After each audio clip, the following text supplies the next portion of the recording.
نحمده ونصلي ونسلم على رسوله الكريم أما بعد فأعوذ بالله من الشيطان الرجيم بسم الله الرحمن الرحيم اهدنا الصراط المستقيم صدق الله العظيم مولاي صل وسلم دائما أبدا على حبيبك خير الخلق كلهم هو الحبيب الذي ترجى شفاعته لكل هول من الأهوال مقتحم نظرت إلى بلاد الله جمعا كخردلة على حكم اتصالي يا من يشفع عند حضرة طه اشفع لنا يا أوجه الشفعاء مولاي صل وسلم دائما أبدا على حبیبک خیر الخلق کلہم۔ باواز بلند محبت اور عقیدت کے ساتھ درود پاک پر اللہم صلی علی سیدنا و مولانا محمد معدن الجود والکرم وآلہ وصحبہ وبارک وسلم صلاۃ و سلاما علیک یا سیدی یا رسول اللہ۔ ایک بار پھر درود پاک پر اللہم صلی علی سیدنا و مولانا محمد ابن عبداللہ ما ضاق امر الا وفرجہ اللہ صلاۃ و سلاما علیک یا سیدی یا مکی یا مدنی یا رسول اللہ صلی اللہ تعالی علیہ وآلہ وسلم۔ بحمد اللہ تبارک و تعالی رب العالمین کے فضل و کرم سے آج ہمیں قرآن مجید فرقان حمید کو ایک بار پھر سمجھنے کی توفیق و سعادت بخیر و عافیت مل رہی ہے۔ رب العالمین کی بارگاہ میں دعا ہے اللہ تبارک و تعالی ہم سب کا یہاں پر آنا، قرآن مجید فرقان حمید سننا اور سمجھنا اپنی بارگاہ میں قبول و منظور فرمائے، اور ہمارے دلوں کو، ہماری قبر کو اور ہماری آخرت کو قرآن مجید فرقان حمید کے نور سے روشن و منور فرمائے۔ قرآن مجید فرقان حمید کے 90ویں سپارے کے 10ویں رکوع اور سورہ اعراف کا یہ 20واں رکوع ہے۔ یہاں سے درس کا آغاز ہے۔ درود پاک پر اللہم صلی علی سیدنا و مولانا محمد معدن الجود والکرم وآلہ وصحبہ وبارک وسلم صلاۃ و سلاما علیک یا سیدی یا رسول اللہ۔ 90ویں سپارے کا 9واں رکوع اور سورہ اعراف کا یہ 19واں رکوع ہے۔ یہاں سے درس کا آغاز ہے۔ اللہ تبارک و تعالیٰ نے قرآن مجید فرقان حمید میں فرمایا، بسم اللہ الرحمن الرحیم، ان الذین اتخذوا العجل، بے شک وہ لوگ جنہوں نے بچھڑے کو معبود بنا لیا۔ اس آیت مبارکہ کا جو تعلق ہے وہ پچھلی آیتوں کے ساتھ ہے کہ پچھلی آیتوں میں درس گزرا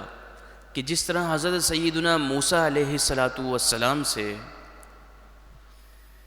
بنی اسرائیل نے تقاضا کیا، یہ مطالبہ کیا کہ آپ اللہ رب العالمین کی طرف سے ہمارے پاس کوئی کتاب لے آئیں، تو حضرت سیدنا موسیٰ علیہ السلام نے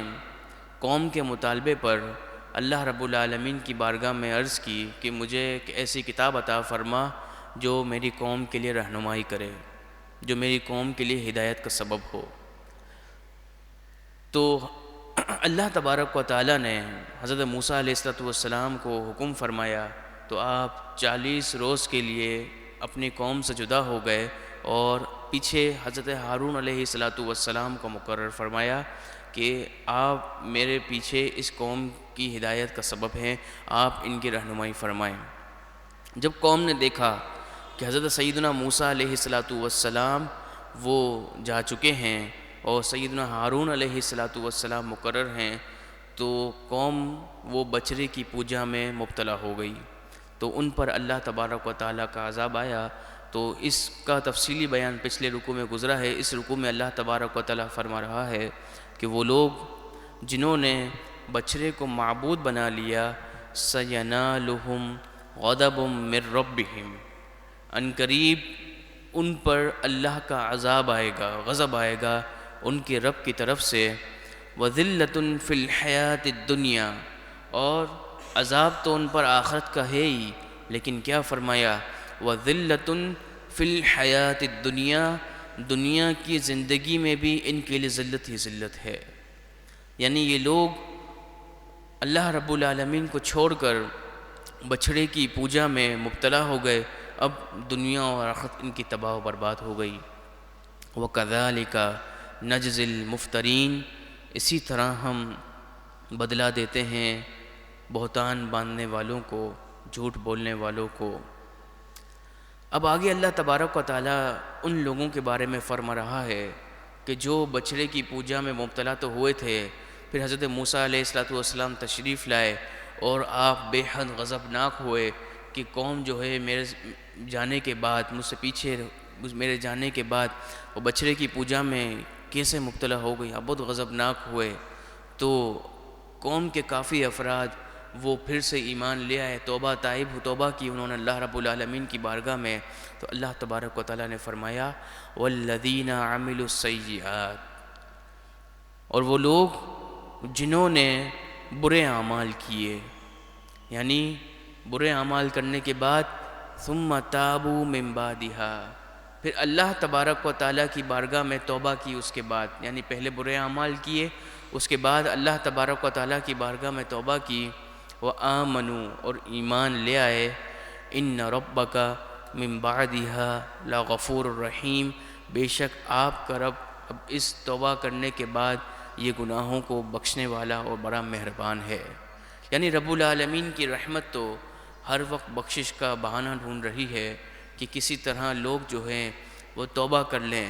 تو جیسے ہی بندہ توبہ کرتا ہے، سچی پکی توبہ اللہ تبارک و تعالیٰ کی بارگاہ میں کرتا ہے، تو اللہ تبارک و تعالیٰ اس کے گناہوں کو مٹا دیتا ہے۔ اور اس سے بڑی رحمت کیا ہے؟ اس سے بڑی رحمت یہ ہے کہ گناہ تو انسان کے مٹ جاتے ہیں توبہ کرنے کے بعد، لیکن رب العالمین کی یہ رحمت ہے کہ اللہ تبارک و تعالیٰ ان گناہوں کو نیکیوں میں تبدیل فرما دیتا ہے۔ یہ رب العالمین کا بڑا کرم ہے کہ ایک تو یہ بڑا کرم کہ توبہ کرنے کے بعد گناہوں کو مٹا دیا، لیکن کرم بالائے کرم یہ ہے کہ گناہوں کو مٹانے کے بعد ان گناہوں کو نیکیوں میں تبدیل فرما دیا۔ تو انسان کو چاہیے کہ اللہ رب العالمین کی بارگاہ میں سچی پکی توبہ وہ ہمیشہ کرتا رہے۔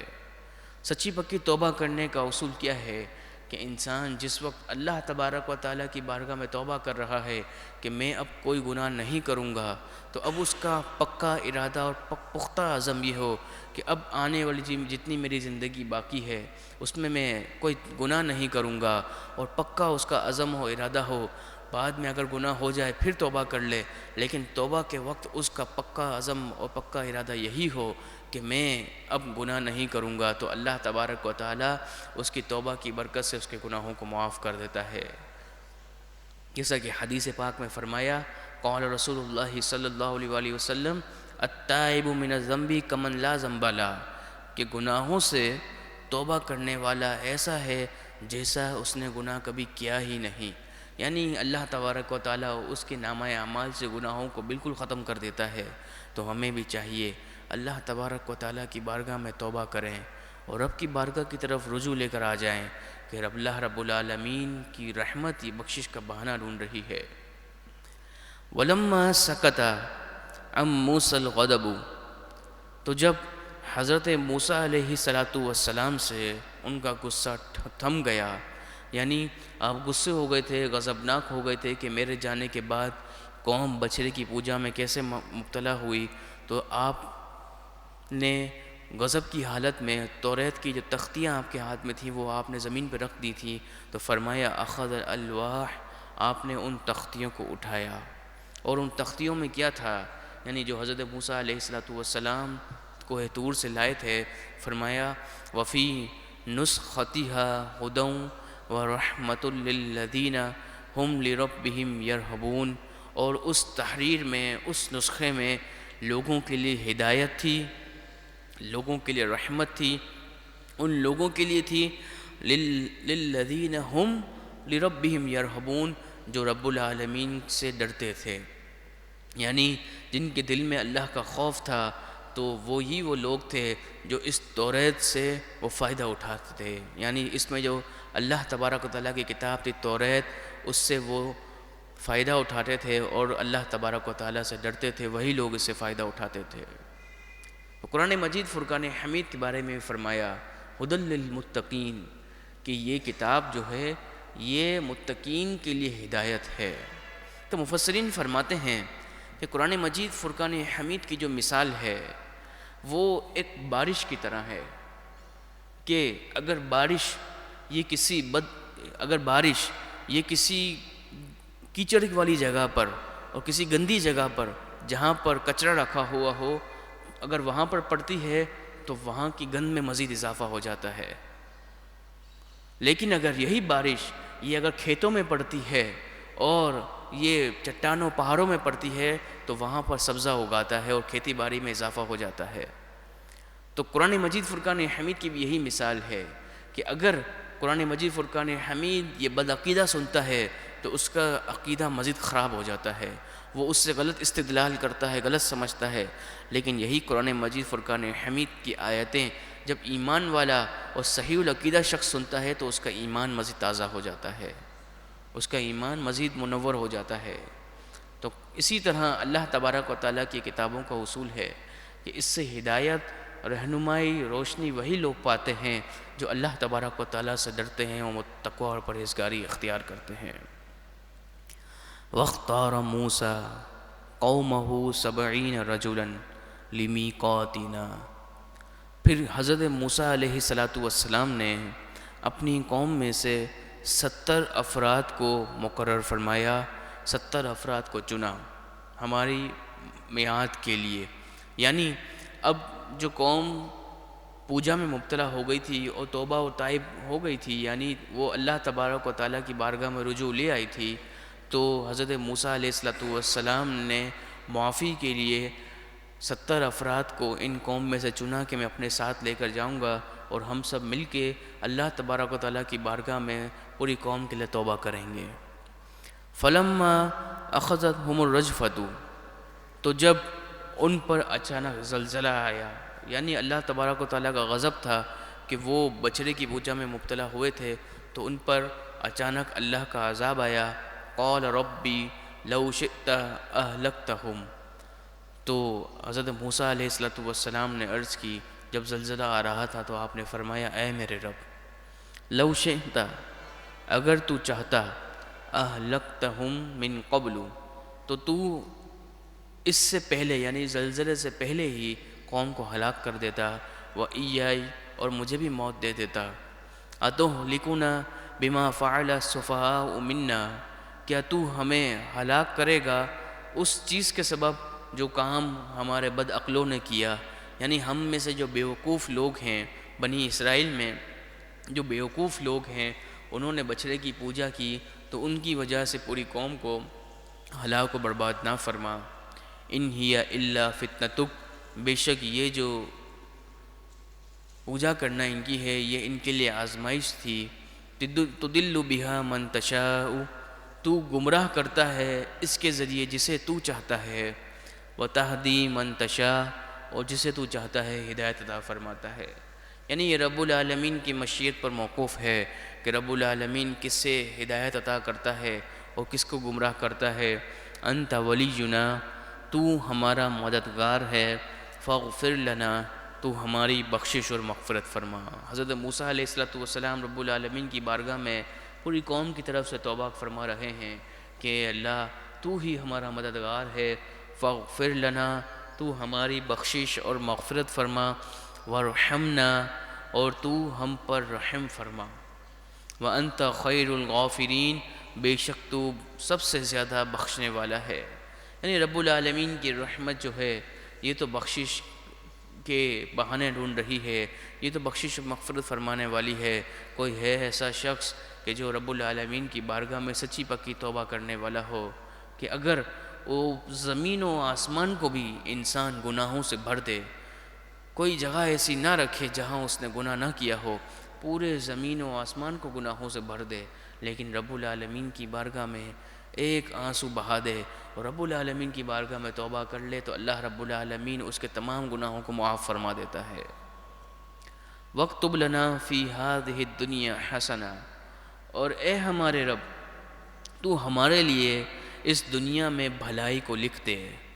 اس دنیا میں ہمارے لیے نیکی کو لکھ دے، وَفِي الْآخِرَةِ، اور دنیا میں بھی اور آخرت میں بھی ہمارے لیے بھلائی کو لکھ دے، ہمیں دنیا اور آخرت کی بھلائیاں عطا فرما۔ اِنَّا ہُدْنَا إِلَيْكَ، بے شک ہم تیری طرف رجوع لائے، یعنی اے ہمارے رب ہم تو تیری طرف رجوع لائے اور ہم تجھی سے مغفرت طلب کرتے ہیں۔ میری قوم یہ بچھڑے کی پوجا میں مبتلا ہوئی، ان کی بخشش اور مغفرت فرما۔ قال عذابی اصیب بہ من اشاء، فرمایا میرا عذاب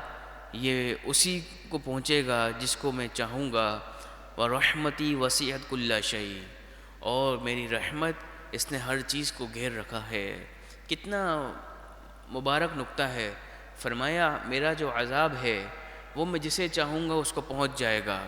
لیکن جہاں تک میری رحمت کی بات ہے، وَرَحْمَتِي وَسِعَتْ كُلَّ شَيْءٍ، میری رحمت اس نے ہر چیز کو گھیر کے رکھا ہوا ہے، یعنی وہ ہر چیز پر میری رحمت ہے۔ عذاب ہر چیز پر نہیں فرمایا، رحمت کے بارے میں فرمایا کہ رحمت میری ہر چیز پر ہے۔ اسی طرح قرآن مجید فرقان حمید کا یہ اسلوب ہے کہ قرآن مجید فرقان حمید میں اگر عذاب کی آیتیں بیان ہوتی ہیں، عذاب کا بیان ہوتا ہے، تو اس کے بعد فوراً رحمت کی آیتوں کا بیان ہوتا ہے، تو مفسرین فرماتے ہیں اس میں اشارہ کس بات کی طرف ہے؟ اس میں اشارہ اس بات کی طرف ہے کہ رب العالمین کی رحمت رب العالمین کے عذاب سے یہ غلبہ پا جاتی ہے اور سبقت لے جاتی ہے، یعنی اللہ رب العالمین کی رحمت یہ بہت وسیع ہے۔ کافر بھی اگر توبہ کر کے ایمان لے آتا ہے، اللہ تبارک و تعالیٰ اس کے گناہوں کو بھی معاف فرما دیتا ہے۔ سَأَكْتُبُهَا لِلَّذِينَ يَتَّقُونَ، تو ان قریب میں لکھ دوں گا ان لوگوں کے لیے جو تقوی اور پرہیزگاری اختیار کرتے ہیں، یعنی تقوی اور پرہیزگاری اختیار کرتے ہیں۔ تقوی کسے کہتے ہیں؟ تقوی اسے کہتے ہیں کہ مفسرین فرماتے ہیں تقوی اس چیز کا نام ہے کہ رب العالمین کی ذات اے بندے تجھے اس جگہ پر نہ دیکھے جہاں وہ نہیں چاہتا، یعنی رب العالمین کی فرما برداری سے ہر وقت بچتا رہے اور اللہ تبارک و تعالیٰ کی نافرمانی سے انسان ہر وقت بچتا رہے اور اسی کا فرما بردار رہے۔ تو فرمایا للذین یتقون، ان قریب میں لکھ دوں گا ان لوگوں کے لیے جو تقوی اور پرہیزگاری اختیار کرتے ہیں، وَيُؤْتُونَ الزَّكَاةَ، اور زکوٰۃ ادا کرتے ہیں، اپنے مال سے زکوٰۃ دیتے ہیں، وَالَّذِينَ هُمْ بِآيَاتِنَا يُؤْمِنُونَ، اور وہ لوگ جو ہماری آیتوں پر ایمان لاتے ہیں۔ یعنی یہ رحمت میں کن کے لیے لکھوں گا؟ جو تقوی اور پرہیزگاری اختیار کرتا ہے، زکوٰۃ ادا کرتا ہے اور ہماری آیتوں پر ایمان رکھتا ہے۔ الذین یتبعون الرسول النبی، وہ لوگ جو رسول اللہ صلی اللہ علیہ وآلہ وسلم کی پیروی کرتے ہیں، آپ کی غلامی کرتے ہیں، غلامان رسول صلی اللہ علیہ وآلہ وسلم۔ الذین یتبعون الرسول، وہ لوگ جو نبی پاک علیہ الصلاۃ والسلام کی غلامی کرتے ہیں، غلامان رسول۔ النبی یعنی غیب کی خبر بتانے والے، کیونکہ نون با اور یا اس کا جو مادہ ہے اس کا معنی کئی مقامات پر قرآن مجید فرقان حمید میں یہی کیا گیا کہ اس کا مطلب ہے غیب کی خبر بتانے والے، یعنی وہ نبی علیہ الصلاۃ والسلام جو غیب کی خبر دینے والے ہیں۔ اور غیب کی خبر دینے والے کس شان سے غیب کی خبر دینے والے ہیں؟ فرمایا الامی،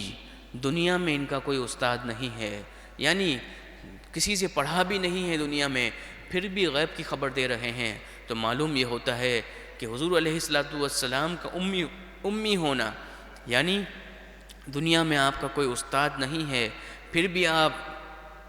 غیب کی خبر دے رہے ہیں، تو اس کا مطلب یہ ہے کہ یہ بھی نبی پاک علیہ الصلاۃ والسلام کا معجزہ ہے کہ دنیا میں کسی سے پڑھا بھی نہیں ہے لیکن بروز قیامت تک کی خبر دے رہے ہیں۔ فرمایا النبی الامی، وہ جو دنیا میں جن کا کوئی استاد نہیں۔ الذی یجدونہ مکتوبا عندہم فی التوراۃ،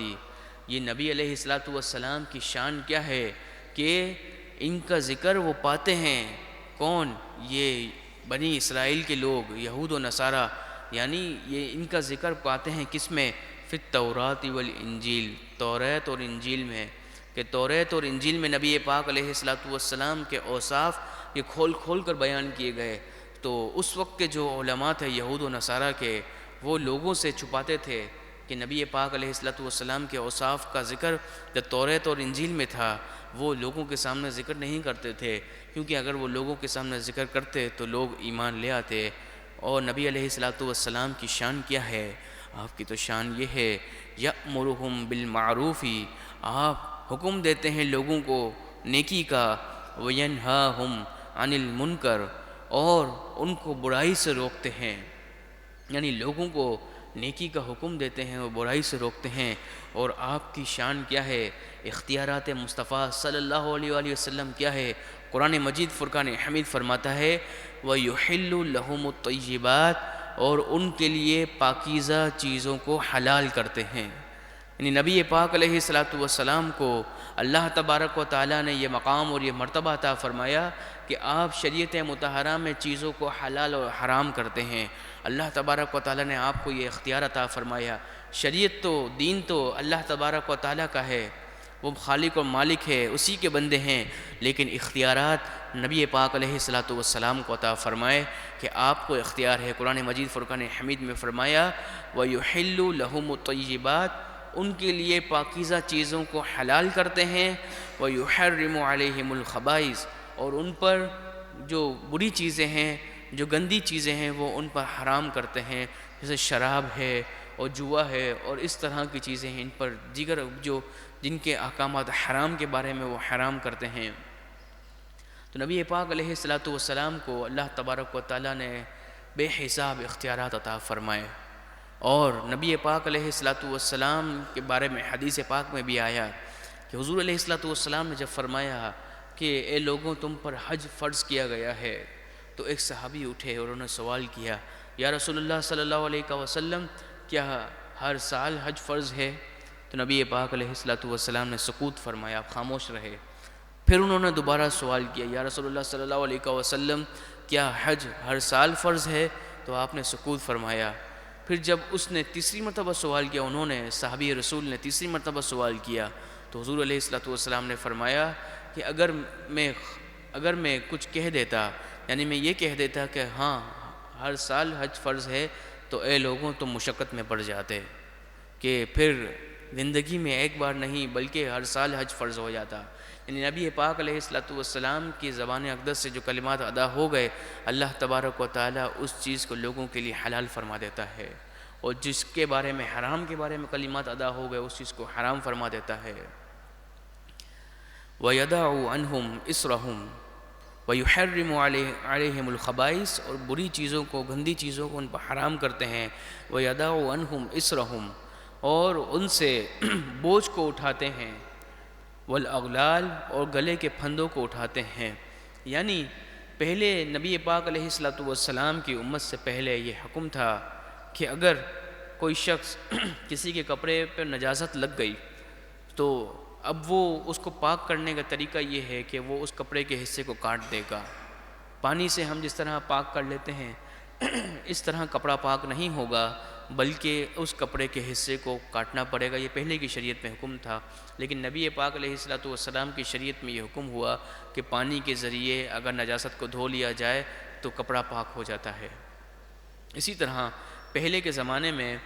نبی پاک علیہ الصلوۃ والسلام کی شریعت سے پہلے دوسری شریعت میں یہ حکم تھا کہ لوگوں کے لیے عبادت کی جگہیں مختص تھی کہ یہاں پر عبادت کر سکتے ہیں، لیکن نبی پاک علیہ الصلوۃ والسلام کے تشریف آوری جب دنیا میں ہوئی، آپ کے قدموں کی برکت یہ ہوئی کہ اللہ تبارک و تعالیٰ نے امت مسلمہ کے لیے پوری زمین کو مسجد بنا دیا۔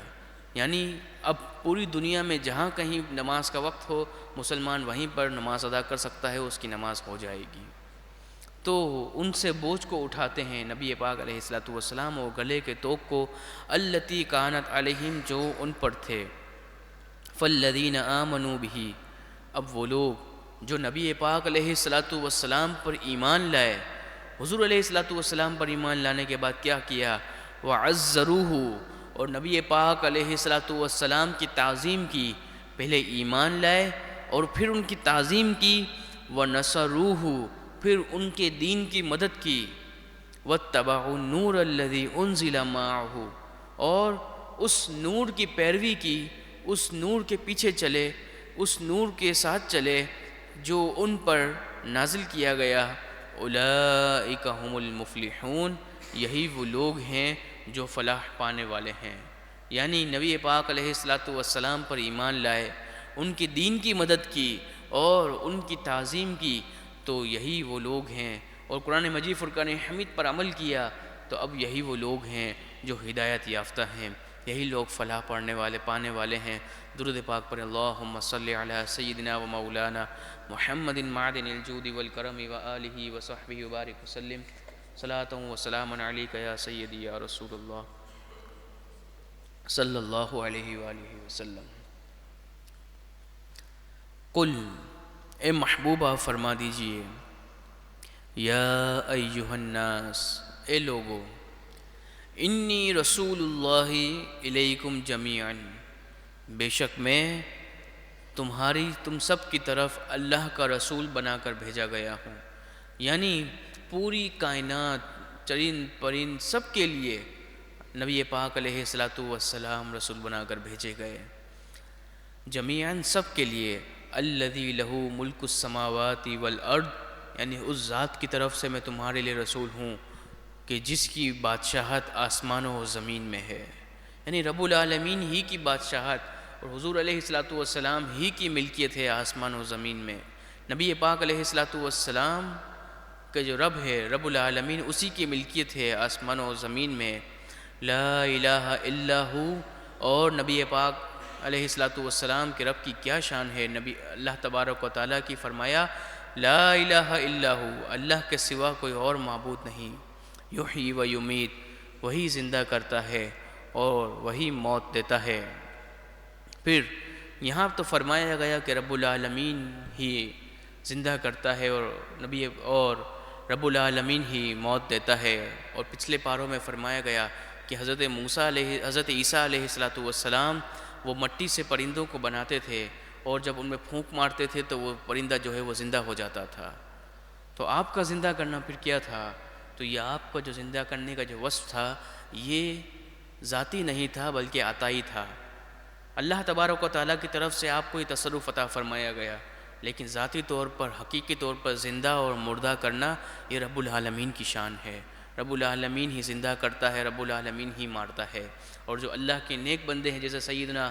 حضور غوث اعظم رضی اللہ تعالیٰ عنہ کے بارے میں ہے کہ آپ جب مردوں کو فرماتے قم بإذن اللہ، اللہ کے اذن سے کھڑے ہو جاؤ، تو مردہ جو ہے وہ زندہ ہو جاتا تھا۔ تو اس کا مطلب کیا ہے؟ تو آپ کو جو یہ وصف عطا کیا گیا یہ ذاتی نہیں ہے بلکہ عطائی ہے، اور ذاتی طور پر حقیقی طور پر زندہ اور مردہ کرنے والا یہ رب العالمین کی ذات ہے۔ یہ اللہ تبارک و تعالیٰ کے بارے میں ہے ہوا یحیی و یمیت کہ وہ زندہ کرتا ہے اور موت دیتا ہے۔ فآمنوا باللہ ورسولہ تو اے لوگوں تم اللہ اور اس کے رسول پر ایمان لاؤ۔ اس کے رسول کون ہیں، ان کی شان کیا ہے؟ پھر بیان ہوا النبی الامی کہ وہ غیب کی خبر دینے والے ہیں۔ نبی علیہ الصلاۃ والسلام ما کان ما یکون کا علم اللہ تبارک و تعالیٰ نے آپ کو عطا فرما دیا، یعنی جو کچھ ہو چکا ہے اور بروز قیامت تک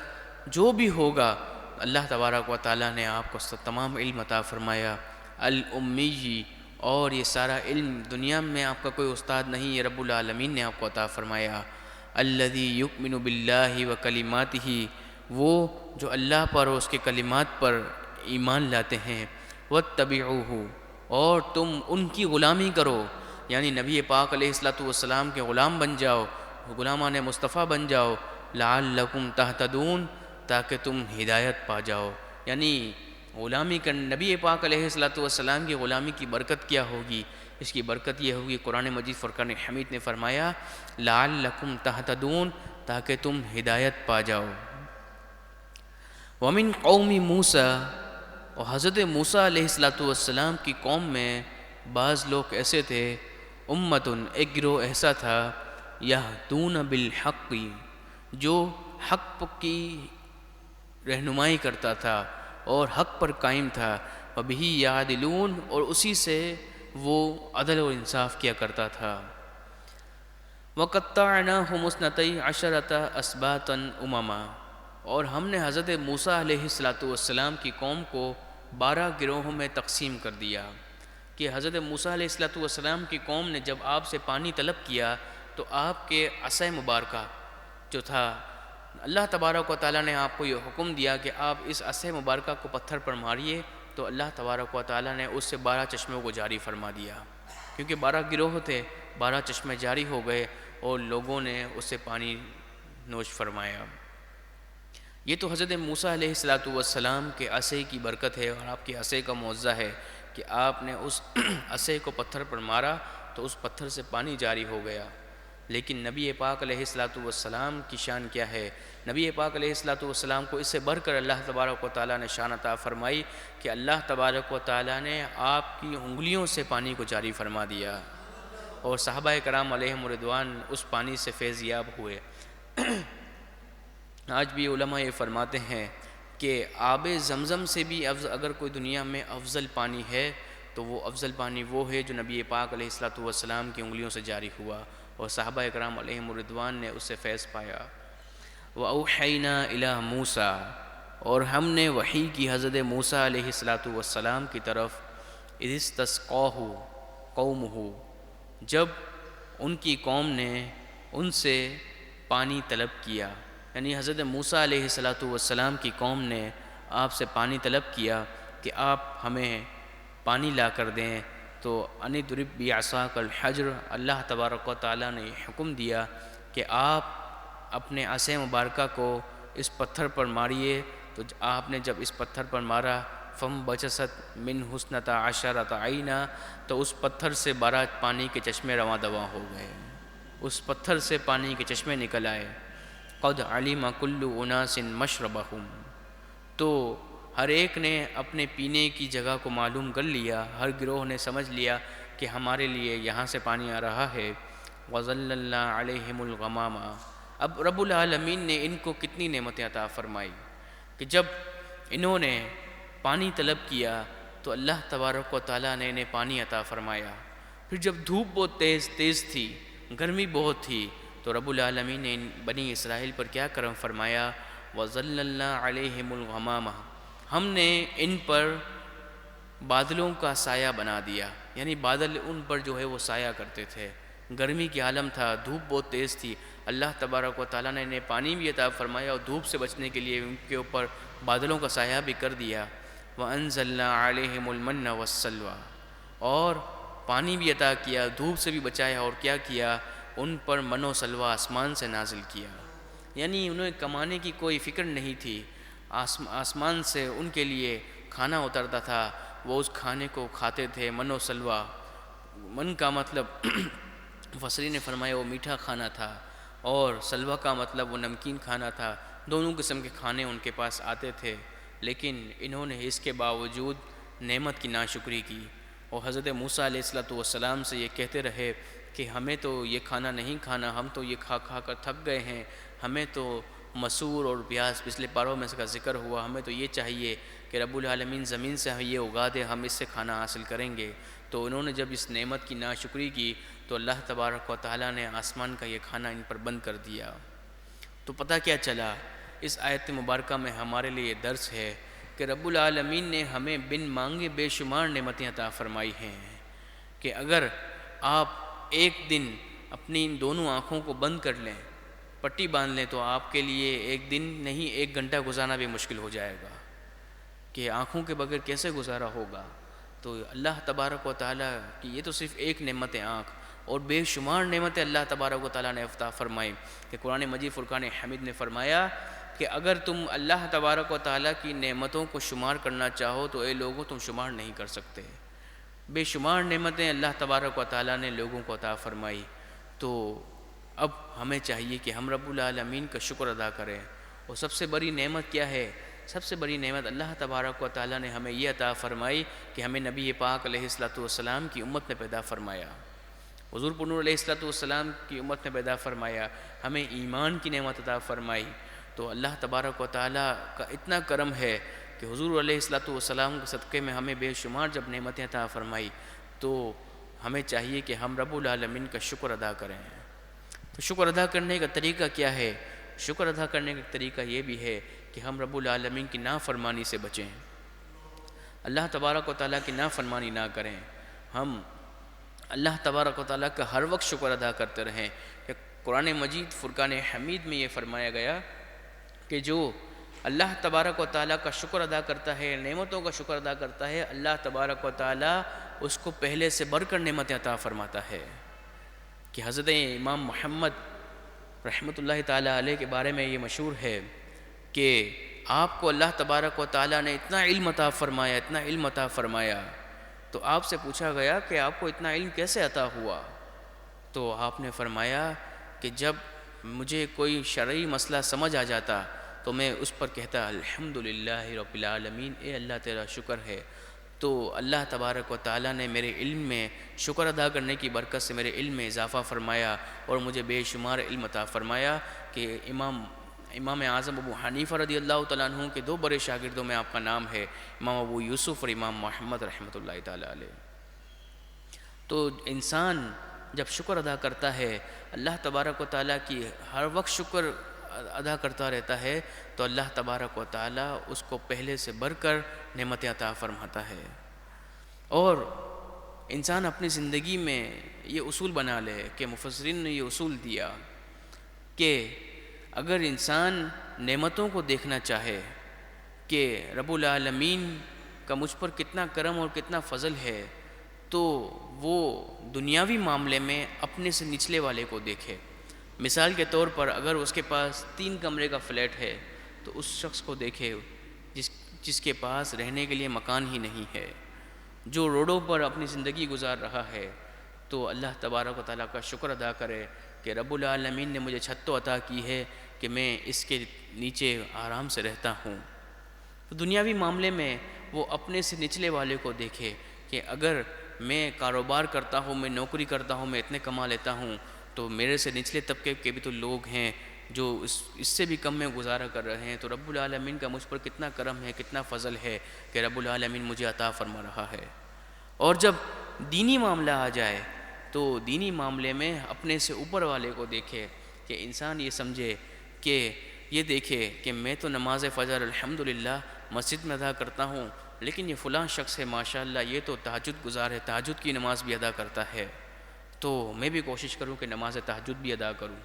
تو جو دینی معاملہ ہوتا ہے اس میں سے اپنے سے اوپر والے کو دیکھے، اور جو دنیاوی معاملہ ہوتا ہے اس میں اپنے سے نچلے والے کو دیکھے، تو اس کے دل میں شکر کی کیفیت پیدا ہوگی اور اللہ تبارک و تعالیٰ اس کو پہلے سے بڑھ کر نعمتیں عطا فرمائے گا۔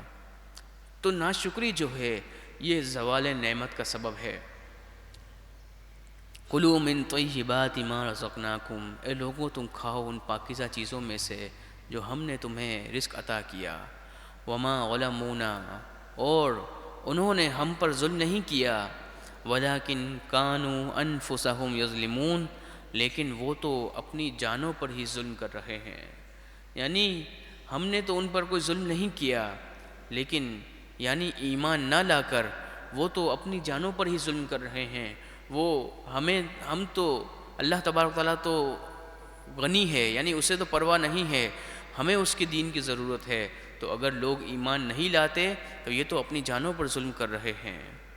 وَإِذْ قِيلَ لَهُمُ اسْكُنُوا هَٰذِهِ الْقَرْيَةَ، اور جب ان سے کہا جاتا ہے کہ تم اس بستی میں ٹھہرے رہو، وَكُلُوا مِنْهَا حَيْثُ شِئْتُمْ، اور تم اس میں کھاؤ جہاں سے تم چاہو۔ یعنی بنی اسرائیل کو یہ کہا گیا کہ تم بیت المقدس میں جب داخل ہو تو تم جہاں سے تم چاہو تم کھا سکتے ہو، تم اس بستی میں رہ سکتے ہو، اور تم اس بستی میں داخل ہوتے ہوئے کیا کہنا، وَقُولُوا حِطَّةٌ، اور تم کہنا کہ ہمارے گناہ یہ معاف ہوں، ہماری بخشش اور مغفرت ہو۔ یعنی حضرت موسیٰ علیہ السلام کی قوم کو یہ حکم دیا گیا کہ وہ بیت المقدس میں آباد ہو جائیں، اور جب اس بستی میں وہ داخل ہوں تو وہ جہاں چاہے رہ سکتے ہیں، جہاں سے چاہے کھا سکتے ہیں، لیکن شرط یہ ہے جب وہ اس بستی میں داخل ہوں تو وہ حِطَّةٌ کہتے ہوئے داخل ہوں، یعنی اس کا مطلب یہ ہے کہ اے اللہ تو ہمارے گناہوں کو معاف فرما۔ لیکن جو بنی اسرائیل تھے وہ بڑے ضدی لوگ تھے، وہ اس بستی میں داخل ہوئے لیکن وہ حنطۃ کہنے کے بجائے حنطۃ فی شعیرۃ، وہ اس طرح کہتے رہے فی شعیر کہ گندم کا دانہ وہ گندم کی بالی میں ہے، یعنی مذاقاً وہ یہ الفاظ کہتے رہے، حالانکہ انہیں حکم دیا گیا تمہیں حنطۃ کہنا ہے، یعنی اے اللہ تو ہمارے گناہوں کو معاف فرما۔ یہاں پر بھی انہوں نے رب العالمین کی نافرمانی کی، وَادْخُلُوا الْبَابَ سُجَّدًا، اور سجدہ کرتے ہوئے تمہیں دروازے میں داخل ہونا ہے بستی کے، نغفر لکم خطیئاتکم، ہم تمہارے گناہوں کو معاف کر دیں گے۔ یعنی بنی اسرائیل کو یہ حکم ہوا کہ تمہیں اس طرح کرنا ہے، لیکن کہ تمہیں بستی میں داخل بھی ہونا ہے حنطۃ کہتے ہوئے، سجدہ کرتے ہوئے، تو ہم تمہارے گناہوں کو معاف کر دیں گے۔ سنزید المحسنین، تو ان قریب ہم نیک جو لوگ ہیں، اللہ کے فرما بردار لوگ ہیں، ان کو ہم اچھا بدلہ عطا کریں گے، ان کو بھلائی عطا کریں گے۔ تو کیا کیا بنی اسرائیل نے، کیا کیا؟ فبدل الذین ظلموا منہم، تو ان میں سے جو ظالم لوگ تھے انہوں نے کیا کیا؟ بدل دیا اس قول کو، قولاً اس قول کو، غیر الذی قیل لہم، اس قول سے جو ان سے بات نہیں کہی گئی تھی، یعنی کہا گیا تھا ان سے کہ تمہیں سجدہ کرتے ہوئے حنطۃ کہتے ہوئے داخل ہونا ہے، لیکن وہ مذاق کرتے ہوئے بستی میں داخل ہوئے تو ان پر اللہ تبارک و تعالیٰ کا عذاب آیا۔ قیل لہم، یعنی ان سے جو بات کہی گئی تھی اس کے برخلاف انہوں نے کیا، فارسلنا علیہم رجزا من السماء، تو ہم نے ان پر آسمان سے عذاب کو نازل کیا، یعنی اب آسمان سے ان پر عذاب آیا، بما کانوا یظلمون، بسبب اس کے کہ جو وہ ظلم کرتے تھے، یعنی وہ اپنی جانوں پر ہی ظلم کر رہے تھے تو ان پر پھر اللہ کا عذاب آیا۔ درود پاک پڑھیں، اللہم صلی علیہ وسلم۔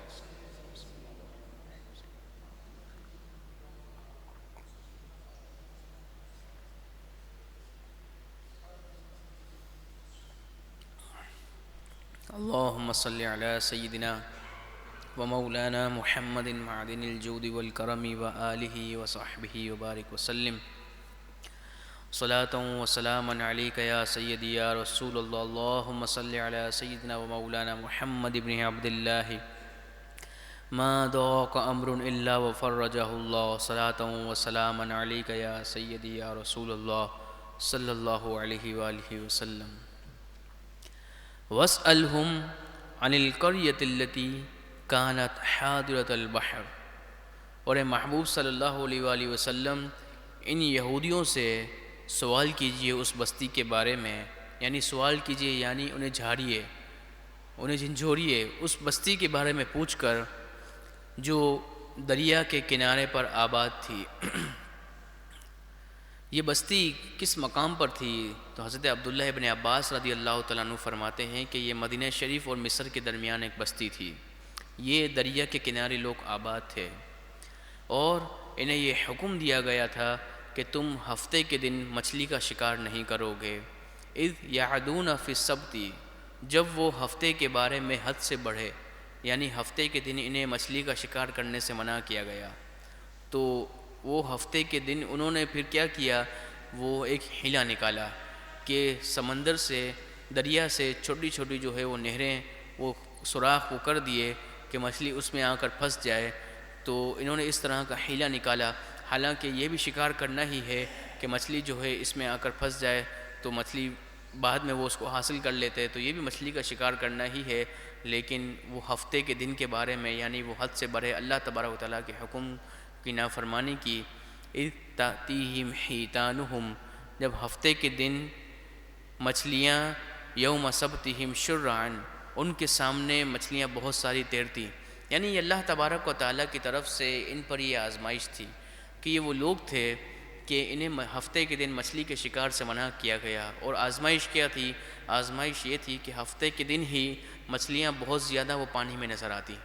اور مچھلیوں کی ایک بہتات ہوتی ہفتے کے دن ہی، یہ ان کے لیے ایک آزمائش تھی، تو ان سے رہا نہ گیا، اور انہوں نے اللہ تبارک و تعالیٰ کے حکم کی نافرمانی کرتے ہوئے ہفتے کے دن مچھلی کا شکار کیا۔ وَيَوْمَ لَا يَسْبِتُونَ، اور ہفتے کے علاوہ جو دن تھے، لا تأتیہم، اس میں مچھلیاں نہیں آتی تھیں۔ کذالک نبلوہم بما کانوا یفسقون، اسی طرح ہم آزماتے ہیں ان کو بما کانوا یفسقون، ان کی بے حکمی کے سبب۔ اب ہوا یہ کہ بعض لوگوں نے تو اللہ تبارک و تعالیٰ کے حکم کی بالکل نافرمانی کر دی کہ ہفتے کے دن مچھلی کا شکار کیا، لیکن ان میں سے جو بعض تھے وہ خاموش رہے، اور بعض اللہ کے ایسے بندے تھے کہ انہوں نے باقاعدہ لوگوں کو منع کیا کہ تم ہفتے کے دن جو مچھلی کا شکار کر رہے ہو تم غلط کر رہے ہو، تمہیں اس طرح نہیں کرنا چاہیے۔ اور جب وہ نہ مانے تو جو منع کرنے والے لوگ تھے انہوں نے اپنا راستہ ان سے الگ کر لیا، یعنی ایک بستی کے درمیان دیوار قائم کر لی، اور بستی کے دوسری طرف وہ آ کر رہنے لگے، اور اپنے راستے بھی انہوں نے الگ کر لیے اور ان سے بات کرنا بند کر دی۔ تو حضرت داؤد علیہ السلام نے ایک روز دیکھا کہ یہ لوگ آج شکار کرنے نہیں آئے، تو ان لوگوں کو دیکھا جو اللہ تبارک و تعالیٰ کے حکم کی نافرمانی کرتے تھے کہ وہ سب کے سب جو ہے وہ بندر و خنزیر بنا دیے گئے تھے۔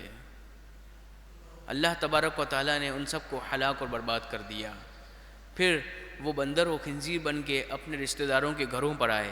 تو رشتہ داروں کے، کیونکہ وہ تو اپنے رشتہ داروں کو جانتے تھے کہ یہ ہمارے رشتہ دار ہیں، تو وہ ان کے کپڑوں کو سونگھتے تھے، اور اس طرح ذلت کی زندگی اور ذلت کی موت اللہ تبارک و تعالیٰ نے ان کو عطا کی۔ نبلوہم بما کانوا یفسقون، ہم ان کو آزماتے ہیں ان کی بے حکمی کے سبب۔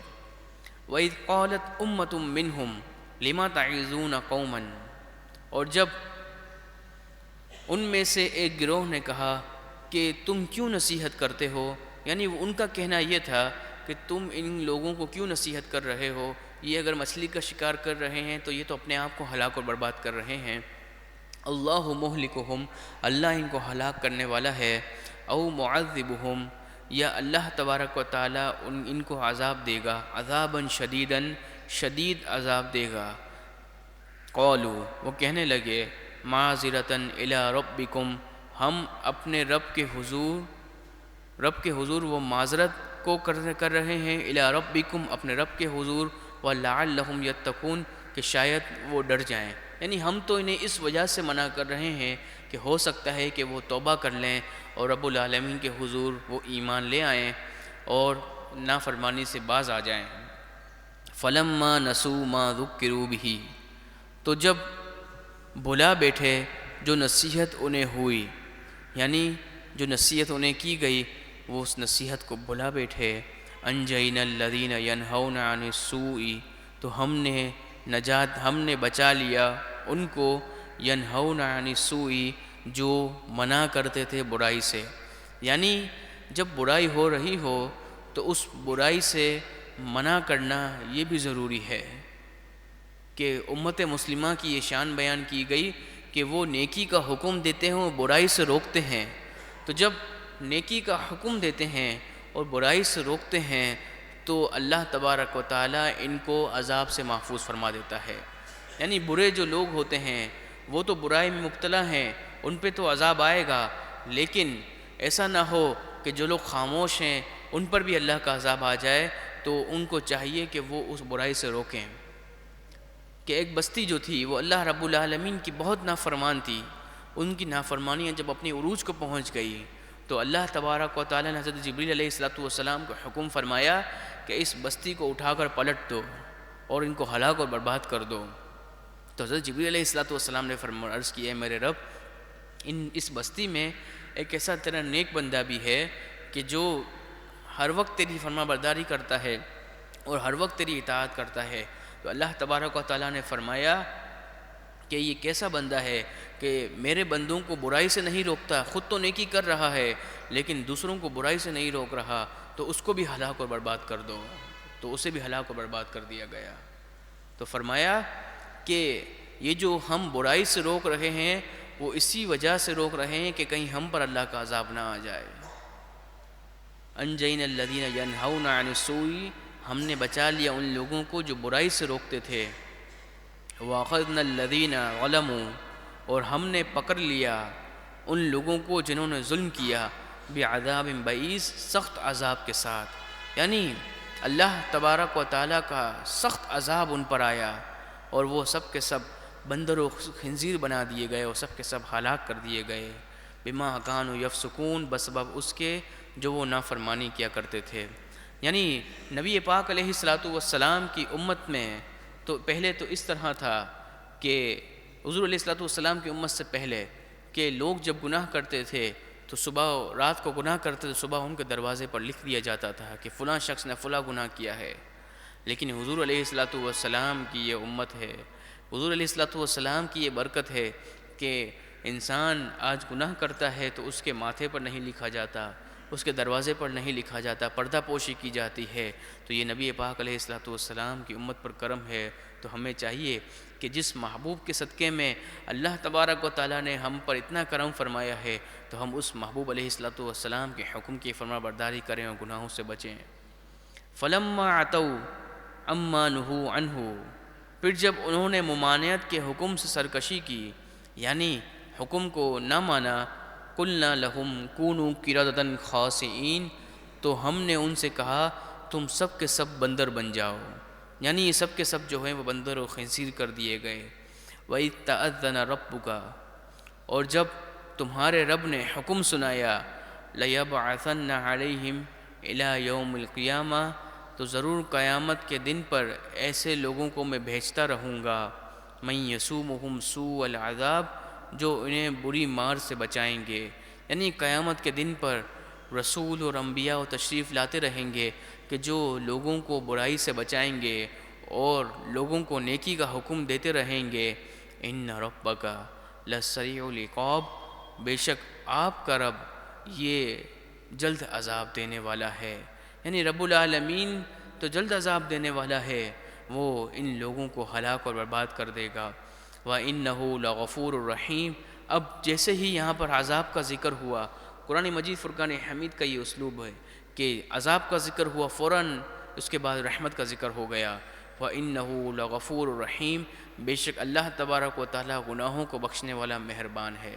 یعنی عذاب کے بعد فوراً رحمت کی آیتوں کا ذکر، یہ اس بات کی طرف اشارہ ہوتا ہے کہ رب العالمین کی رحمت یہ سبقت لے جاتی ہے۔ حضور اور نبی پاک علیہ الصلاۃ والسلام کے صدقے میں، نبی پاک علیہ الصلاۃ والسلام کے صدقے طفیل، اللہ تبارک و تعالیٰ مومنوں پر رحمت فرماتا ہے۔ وَقَطَّعْنَاهُمْ فِي الْأَرْضِ أُمَمًا، اور ہم نے انہیں زمین میں الگ الگ کر دیا، یعنی زمین میں یہ لوگ اب ٹکڑے ٹکڑے ہو گئے۔ منہم الصالحون، اب ان لوگوں میں بعض وہ ہیں جو صالحین ہیں، جو اللہ اور اس کے رسول کی فرما برداری کرتے ہیں، تقوی اور پرہیزگاری کا دامن ہر وقت یہ تھام کے رکھتے ہیں، تو ان میں سے بعض وہ ہیں جو متقی اور پرہیزگار ہیں۔ ومنہم دون ذالک، اور بعض وہ ہیں جو اللہ تبارک و تعالیٰ کے نافرمان ہیں۔ وَبَلَوْنَاهُمْ بِالْحَسَنَاتِ وَالسَّيِّئَاتِ، اور ہم نے انہیں نیکیوں سے بھی آزمایا اور برائیوں سے بھی آزمایا۔ اب یہاں پر جو فرمایا گیا کہ ہم نے انہیں نیکیوں سے بھی آزمایا اور برائیوں سے بھی آزمایا، تو یعنی مطلب یہ ہے کہ انسان کو نیکیوں سے بھی آزمایا جاتا ہے کہ انسان نیکی کر رہا ہے تو کہیں یہ نیکی کر کے اپنے آپ کو کوئی غرور و تکبر میں مبتلا تو نہیں ہو گیا کہ اگر وہ نماز ادا کر رہا ہے تو ایسا شخص جو نماز ادا نہیں کرتا وہ اس کو وہ حقیر سمجھتا ہے، ایسا تو نہیں ہے۔ کیونکہ جو شخص نماز تو ادا کر رہا ہے تو اسے چاہیے کہ جو شخص نماز نہیں پڑھ رہا اس کی ذات سے نفرت نہ ہو، اس کے فعل سے نفرت ہو کہ وہ نماز ادا نہیں کرتا، اور انسان کو چاہیے کہ اپنے آپ کو کبھی بھی نیکیاں کر کے برا نہ سمجھے، کہ ہمیشہ یہ اصول بنا لے کہ اگر انسان سے کوئی اچھا عمل، کوئی نیک عمل سرزد ہو جائے، کوئی اچھا کام کر لے، تو وہ یہ سمجھے کہ یہ رب العالمین کا فضل اور کرم ہے، اس میں میرا کوئی کمال نہیں ہے، اللہ تبارک و تعالیٰ نے مجھے توفیق عطا فرمائی تو میں نے یہ کام کیا ہے۔ اور اگر اس سے کوئی برائی ہو جائے تو فوراً رب العالمین کی بارگاہ میں توبہ کرے اور ذہن میں دل میں یہی سوچے کہ میں نے جو مجھ سے جو یہ برا کام جو گناہ ہوا ہے تو یہ میری اپنے نفس کی وجہ سے ہوا ہے، اس کا ذمہ دار وہ اپنے آپ کو ٹھہرائے، تو انسان کے دل میں پھر کبھی غرور و تکبر میں کبھی وہ مبتلا نہیں ہوگا۔ اور ہم نے انہیں نیکیوں کے ذریعے بھی، بھلائیوں کے ذریعے اور برائیوں سے بھی آزمایا، لعلہم یرجعون، تاکہ وہ رجوع لائیں۔ فخلف من بعدہم خلف، تو ان کے بعد یعنی ان لوگوں کے بعد ایسے ناخلف لوگ آئے کہ جنہوں نے کیا کیا، ورث الکتابہ، جو کتاب کے وارث ہوئے، یعنی توریت اور انجیل جنہیں عطا کی گئی، جن لوگوں کو اس کا علم دیا گیا، تو انہوں نے کیا کیا، یأخذون عرض ھذا الادنی، وہ اس دنیا کے ادنا زندگی کو اس سے حاصل کر لیتے ہیں۔ یعنی مطلب کیا ہے کہ ان کو توریت اور انجیل کا علم دیا گیا جو ان کے آباء و اجداد کی طرف سے ان کے پاس آیا۔ اب ان کی ذمہ داری تو یہ تھی کہ نبی پاک علیہ الصلوۃ والسلام کے اوصاف جو اس میں ذکر کیے گئے وہ لوگوں کو بتاتے، کہ حضور پنور علیہ الصلوۃ والسلام کی جو اوصاف ہیں، آپ کی نشانی، آپ کی علامات، کہ آخری نبی علیہ الصلوۃ والسلام تشریف لائیں گے، ان کی علامات توریت میں اس طرح بیان کی گئی، انجیل میں اس طرح بیان کی گئی، تو ان کی ذمہ داری تھی کہ وہ اس ذمہ داری کو ادا کرتے ہوئے لوگوں کو بتاتے، لیکن انہوں نے کیا کیا، لوگوں سے نذرانے وصول کرنا شروع کر دیے اور لوگوں سے نبی پاک علیہ الصلوۃ والسلام کی باتیں چھپاتے۔ وَيَقُولُونَ سَيُغْفَرُ لَنَا، اور وہ کہتے ہیں کہ اب ہماری بخشش کر دی جائے گی۔ وَإِن يَأْتِهِمْ عَرَضٌ مِثْلُ، اور اگر ویسا ہی مال ان کے پاس اور آ جائے، یأخذوہ، جس سے وہ لیتے ہیں، الم یؤخذ علیہ میثاق الکتاب، کیا ان پر کتاب میں عہد نہیں لیا گیا، یعنی کتاب میں ان سے نہیں یہ عہد لیا گیا، اللہ یقولوا علی اللہ الا الحق، کہ اللہ تبارک و تعالیٰ کے بارے میں تم حق بات کرنا، ان سے یہ عہد لیا گیا۔ وَدَرَسُوا مَا فِيهِ، اور جو اس میں موجود ہے توریت اور انجیل میں نبی پاک علیہ الصلوۃ والسلام کی جو علامتیں نشانیاں ذکر ہیں، منو ان وہ لوگوں کو بتانا۔ وَالدَّارُ الْآخِرَةُ خَيْرٌ لِّلَّذِينَ يَتَّقُونَ، اور اے لوگوں، جو آخرت کا گھر ہے وہ لوگوں کے لیے، ان لوگوں کے لیے بہتر ہے جو تقوی اور پرہیزگاری اختیار کرتے ہیں۔ افلا تعقلون، تو کیا تم اے لوگوں عقل نہیں رکھتے کہ آخرت کا جو گھر ہے یہی اصل مسلمانوں کا، مومنوں کا یہ گھر ہے، کہ انسان یہ سمجھے کہ آخرت کی جو زندگی ہے یہ تو دائمی زندگی ہے، اور جو میں یہ زندگی گزار رہا ہوں یہ تو عارضی زندگی ہے، اب مجھے اس دنیا سے کوچ کر کے آخرت کی زندگی کی طرف جانا ہے، اور وہ ہمیشہ کی زندگی ہے۔ تو سمجھدار شخص پھر وہی ہے کہ جو اس دنیا کی دارالامتحان میں، دنیا کی زندگی میں رہتے ہوئے وہ اپنی آخرت کی زندگی کی تیاری کرتا ہے۔ والذین یمسکون بالکتاب، اور وہ جو کتاب کو مضبوطی سے تھامے رکھتے ہیں، یعنی حضرت عبداللہ ابن سلام اور دیگر جو یہود کے جو علماء تھے، بعد میں یہ مسلمان ہو گئے، نبی پاک علیہ الصلوۃ والسلام پر ایمان لے آئے، تو جو لوگ وہ کتاب کو مضبوطی سے تھامے رکھتے ہیں، وَأَقَامُوا الصَّلَاةَ، اور وہ نماز کو قائم کرتے ہیں، نمازیں ادا کرتے ہیں، اِنَّا لَا نُضِيعُ أَجْرَ الْمُصْلِحِينَ، بے شک ہم یہ اجر ضائع نہیں کرتے نیکی کرنے والے کو، نیکی کرنے والے کے اجر کو ہم کبھی ضائع نہیں کرتے۔ وَإِذْ نَتَقْنَا الْجَبَلَ فَوْقَهُمْ، اب بنی اسرائیل کے ساتھ یہ معاملہ ہوا کہ اللہ تبارک و تعالیٰ کی جب یہ بے شمار نافرمانی کرنے لگے، اور بہت بڑے ضدی لوگ تھے،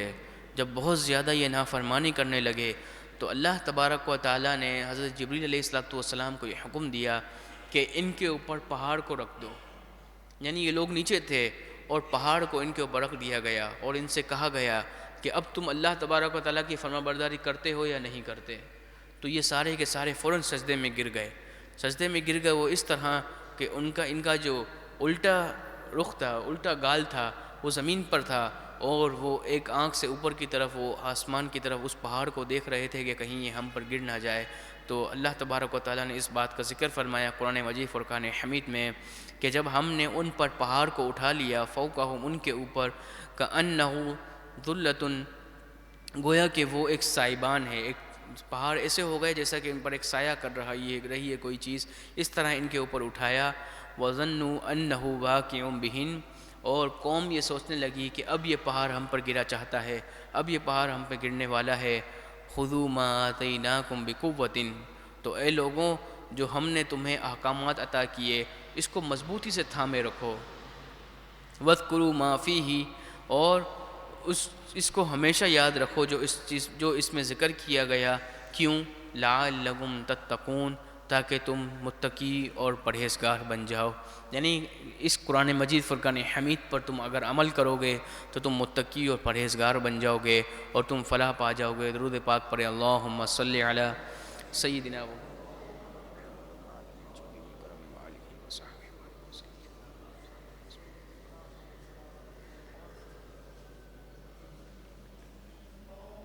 اللہم صلی علی سیدنا و مولانا محمد معدن الجود والکرم وآلہ وصحبہ وبارک وسلم۔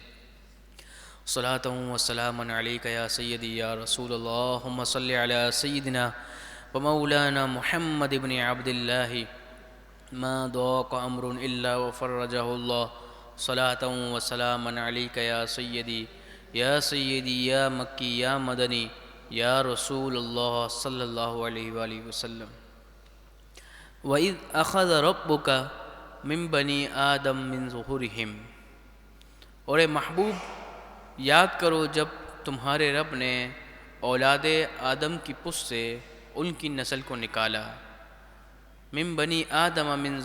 من ظہورہم ذریتہم، یعنی اولاد آدم کی پشتوں سے ان کی نسل کو ہم نے نکالا۔ وَأَشْهَدَهُمْ عَلَىٰ أَنفُسِهِمْ، اور ہم نے ان پر انہی کو گواہ بنایا۔ یعنی یہ عالم ارواح کی بات ہو رہی ہے کہ جب اللہ رب العالمین نے ساری انسانیت کے روحوں کو جمع فرمایا اور ان سے عہد لیا۔ الست بربکم، تمام روحوں سے اللہ تبارک و تعالیٰ نے پوچھا کیا میں تمہارا رب نہیں ہوں؟ تو انہوں نے کیا جواب دیا؟ قالوا بلا، تمام روحوں نے جواب دیا ہاں کیوں نہیں۔ حدیث پاک میں بھی آتا ہے کہ کل مولود یولد علی فطرت الاسلام، کہ ہر بچہ یہ فطرت اسلام پر پیدا ہوتا ہے، چاہے وہ بچہ مسلمان کے گھر پیدا ہو چاہے وہ کافر کے گھر پیدا ہو، ہر بچہ وہ فطرت اسلام پر پیدا ہوتا ہے۔ فَأَبَوَاهُ، تو اس کے جو والدین ہیں، يُهَوِّدَانِهِ أَوْ يُنَصِّرَانِهِ، اس کو یہودی بنا دیتے ہیں یا نصرانی بنا دیتے ہیں۔ یعنی پیدا بچہ وہ تو فطرت اسلام پر ہی ہوتا ہے، لیکن اس کے والدین اس کو یہودی یا نصرانی بنا دیتے ہیں۔ تو کیوں ایسا کیوں ہے؟ کیونکہ عالم ارواح میں اللہ تبارک و تعالیٰ نے تمام روحوں سے یہ عہد لے لیا، تمام روحوں سے یہ اقرار کروا لیا کہ میں تمہارا رب ہوں، اور ساری روحیں اللہ تبارک و تعالیٰ پر ایمان لے آئیں۔ لیکن جب یہ روح دنیا میں بھیجی گئی تو اس کے اگر وہ مسلمان کے گھر پیدا ہوئی، مسلمان کی تربیت میں رہی تو وہ ایمان والی ہوئی، اور اگر وہ کافر کے گھر پیدا ہوئی تو حدیث پاک میں فرمایا گیا کہ اس کے والدین نے پھر اس کو کافر بنا دیا، یعنی یہود و نصارہ بنا دیا۔ قولوا بلا، وہ سب بولے ہاں کیوں، ساری روحیں بولی ہاں کیوں نہیں، اے ہمارے رب تو ہی ہمارا رب ہے۔ شہیدنا، حضرت امام غزالی رضی اللہ تعالیٰ عنہ وہ فرماتے ہیں کہ مجھے ابھی تک وہ بات یاد ہے کہ میری روح نے اس وقت اقرار کیا تھا، مجھے وہ واقعہ وہ ابھی تک میرے ذہن میں۔ حضرت امام غزالی رضی اللہ تعالیٰ عنہ کی شان تھی۔ شہیدنا ان تقولوا یوم القیامہ، ہم نے انہیں گواہ بنا دیا کہ وہ قیامت کے دن کہیں انا کنا عن ھذا غافلین، کہ بے شک ہمیں اس کی خبر نہ تھی۔ یعنی ہم نے انہی پر ان کو اس لیے گواہ بنا دیا کہ بروز قیامت وہ یہ حجت نہ کر سکیں کہ ہم تو غافل لوگ تھے، ہم نے تو اللہ تبارک و تعالیٰ کی اطاعت نہیں کی، کیونکہ عالم ارواح میں ہر ایک سے وعدہ لے لیا گیا۔ او تقولوا انما اشرک آباؤنا، یا وہ یہ کہیں کہ ہمارے آباء و اجداد نے من قبل، اس سے پہلے شرک کیا، یعنی جو شرک کیا ہے وہ تو ہمارے آباء و اجداد نے کیا ہے، ان پر عذاب ڈالا جائے، ہم تو ان کی اولادیں ہیں، ہم تو انہی کی پیروی کرتے ہوئے شرک کرتے رہے۔ ان سے یہ بھی حجت دلیل قبول نہیں کی جائے گی، کیونکہ عالم ارواح میں ان سے وعدہ لے لیا گیا کہ تم اللہ تبارک و تعالیٰ پر ایمان لانا۔ وَكُنَّا ذُرِّيَّةً مِّن بَعْدِهِمْ، اور ہم ان کے بعد کے بچے ہیں، یعنی وہ یہ نہ کہہ سکیں ہم تو اپنے آباء و اجداد کی پیروی کرتے رہے، ہم تو انہی کی اولاد ہیں، اس لیے ہم نے ان کی پیروی کرتے ہوئے شرک کیا۔ أَفَتُهْلِكُونَ بِمَا فَعَلَ الْمُبْطِلُونَ، تو اے ہمارے رب کیا تو ہمیں جو باطل لوگوں نے کیا اس سے ہمیں ہلاک کرے گا؟ وَكَذَلِكَ نُفَصِّلُ الْآيَاتِ، اسی طرح ہم آیات کو کھول کھول کر تفصیل سے بیان کرتے ہیں، آیات کو وَلَعَلَّهُمْ يَرْجِعُونَ، تاکہ وہ پھر لوٹ کر آئیں۔ وَاتْلُ عَلَيْهِمْ نَبَأَ الَّذِي آتَيْنَاهُ آيَاتِنَا، اور اے محبوب انہیں اس کا احوال سناؤ ہم نے جنہیں اپنی آیتیں دیں، فَانْسَلَخَ مِنْهَا، تو وہ اس سے نکل گیا، فَأَتْبَعَهُ الشَّيْطَانُ، تو وہ اس شیطان اس کے پیچھے پڑا، فَكَانَ مِنَ الْغَاوِينَ، تو وہ گمراہوں میں سے ہو گیا۔ یعنی پہلے تو ہم نے اسے ہدایت دی، لیکن شیطان نے جب اس کو پھسلا دیا تو وہ گمراہوں میں سے ہو گیا۔ وَلَوْ شِئْنَا لَرَفَعْنَاهُ بِهَا، اور اگر ہم چاہتے تو ضرور ہم اس کو بلند کر دیتے۔ یہ جو شخص تھا یہ بلعم بن باعورہ اس کا نام تھا، بلعم بن باعورہ۔ قوم جبارین یہ حضرت موسیٰ علیہ السلام کے زمانے کی ایک قوم تھی۔ جب حضرت موسیٰ علیہ السلام نے انہیں حکم دیا کہ اللہ کی عبادت کرو، ایمان لے آؤ، تو یہ ایمان نہ لائے، تو حضرت موسیٰ علیہ السلام اپنی قوم کے ساتھ ان کی خلاف جہاد کے لیے نکلے۔ جب جہاد کے لیے نکلے تو قوم نے اس شخص کو، بلعم بن باعورہ،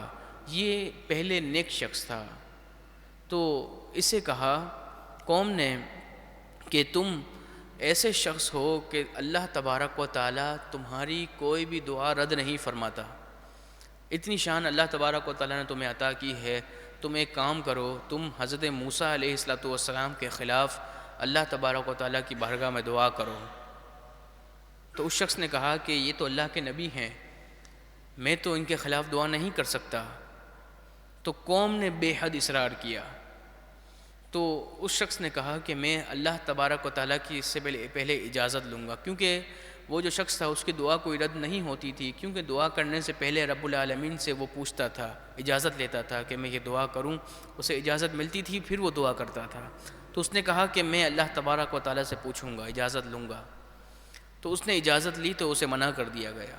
کہ تمہیں حضرت موسیٰ علیہ السلام کے خلاف کوئی دعا نہیں کرنی۔ پھر قوم نے بے حد اصرار کیا، اور اس قوم کا اصرار اپنے عروج پر پہنچ گیا، تو پھر اس شخص سے قوم نے کہا کہ تم دعا کرو، تو اس شخص نے کہا کہ میں اللہ تبارک و تعالیٰ سے اجازت لوں گا پھر دعا کروں گا۔ اجازت لی، اس بار کوئی جواب نہیں آیا، پہلے نہ کا جواب آیا، اب دوسری مرتبہ میں کوئی جواب نہیں آیا،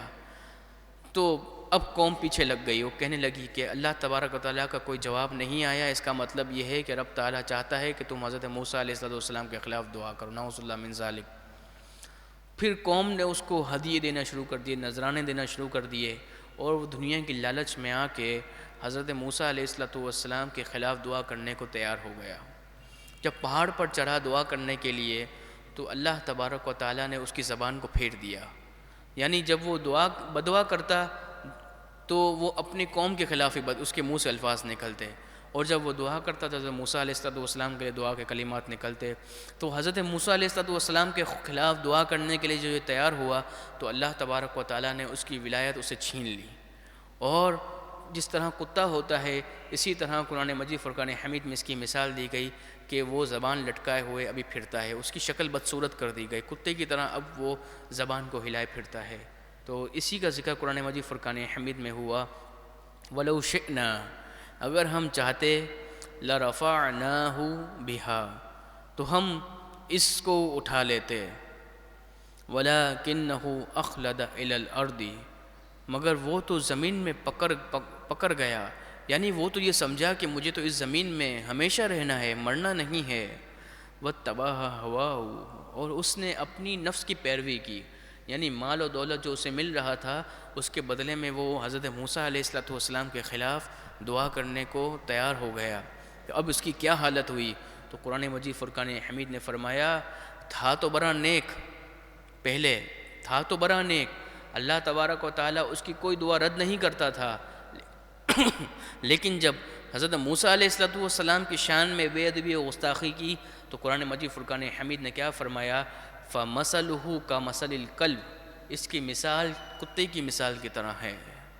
یہ قرآن مجید فرقان حمید کے الفاظ ہیں کہ کسی بھی نبی علیہ السلام کی شان میں بے ادبی و گستاخی یہ کفر ہے۔ تو قرآن مجید فرقان حمید نے حضرت موسیٰ علیہ السلام کے گستاخ کے بارے میں کیا فرمایا، فَمَثَلُهُ کمثل الکلب، اس کی مثال یہ کتے کی مثال کی طرح ہے۔ ان تحمل علیہ، اگر تو اس پر حملہ کرے، یلہز، پھر بھی زبان لٹکائے پھرتا ہے، او تترکہ، اگر تو اس کتے کو چھوڑ دے، یلہز، پھر بھی وہ زبان ہلائے پھرتا ہے، یعنی اس کی زبان کی تاثیر اس سے چھین لی گئی، وہ ہلاک و برباد، تباہ و برباد کر دیا گیا۔ ذالک مثل القوم الذین کذبوا بآیاتنا، اسی طرح مثال ہے اس قوم کی جنہوں نے ہماری آیات کو جھٹلایا، یعنی ہماری آیات کا رد کرتے رہے۔ فقصص القصص، تو اے محبوب صلی اللہ علیہ وآلہ وسلم آپ انہیں خوب نصیحت فرمایا کریں لوگوں کو، کیوں؟ لعلہم یتفکرون، تاکہ وہ غور و فکر کریں، تاکہ وہ دھیان کریں۔ ساء مثلا القوم الذین کذبوا بآیاتنا، کہ کتنی ہی بری مثال ہے اس قوم کی جنہوں نے ہماری آیات کو جھٹلایا، ہماری آیات کا انکار کیا۔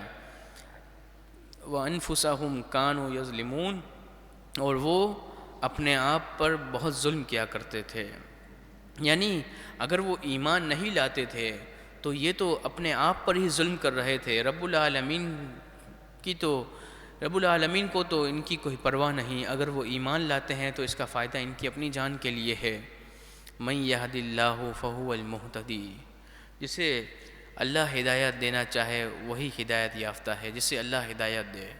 وَمَن يُضْلِلْ، اور جس کو اللہ تبارک و تعالیٰ گمراہ کر دے، فَأُولَئِكَ هُمُ الْخَاسِرُونَ، تو یہی وہ لوگ ہیں جو نقصان اٹھانے والے ہیں۔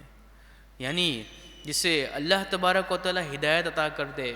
تو ہدایت کس کو ملتی ہے؟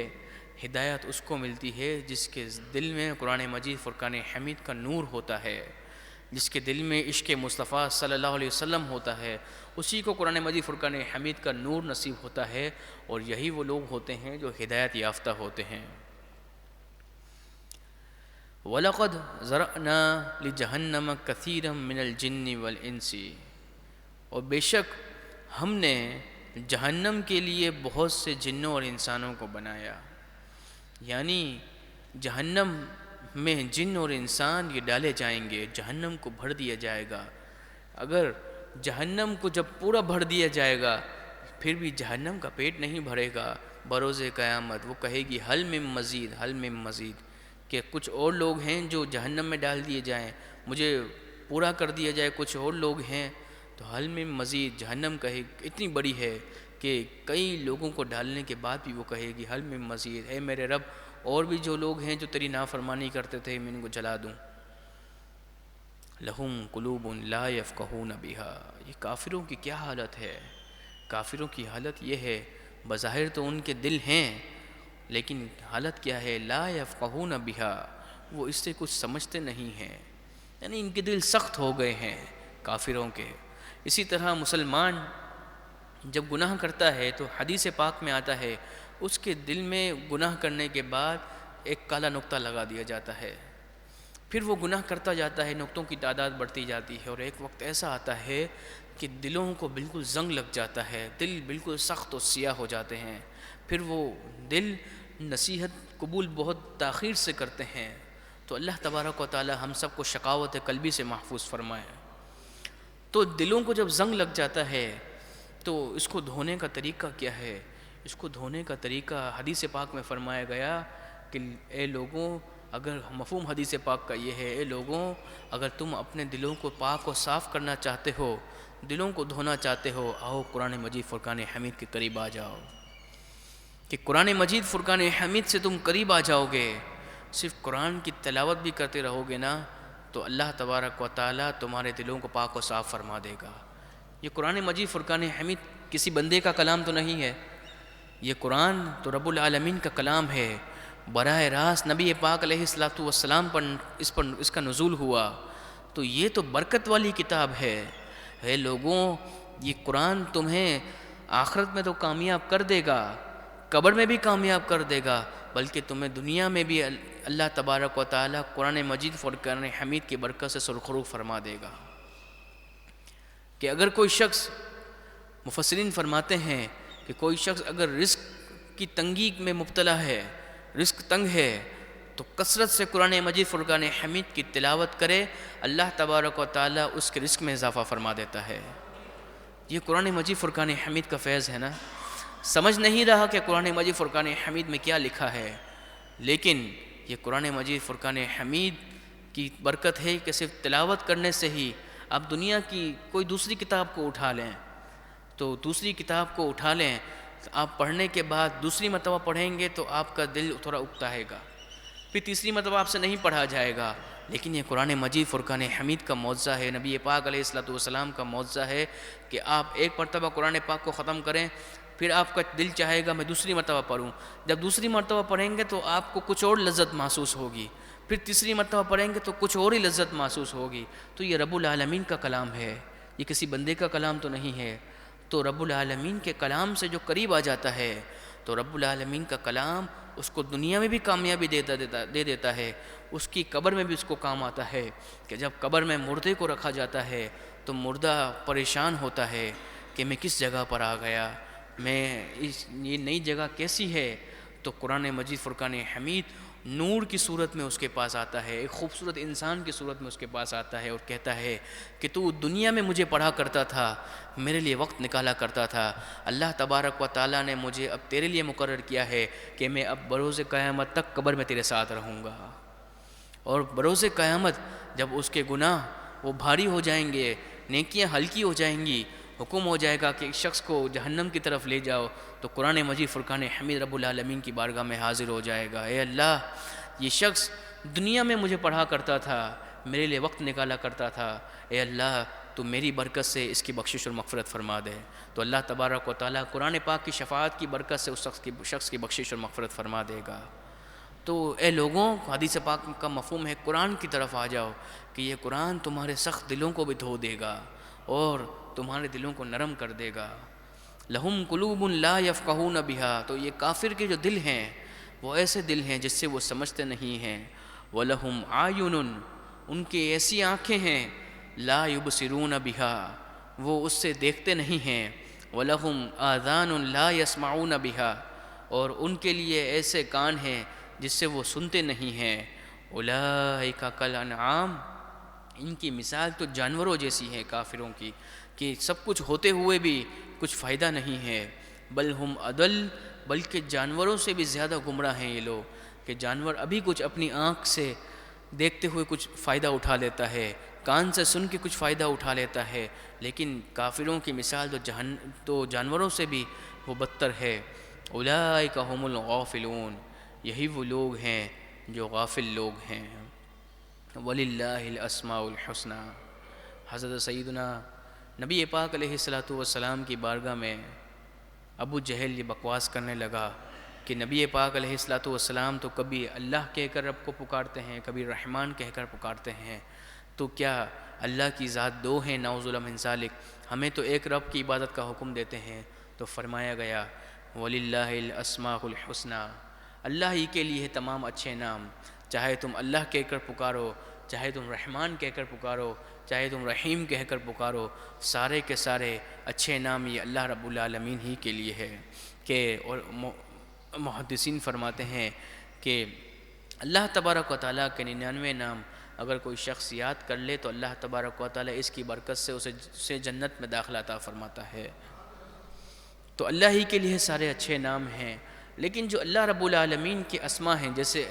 رحمان ہے اللہ، یہ ذاتی نام ہے، اس کے علاوہ صفاتی نام ہے، رحیم ہے، حنان ہے، منان ہے،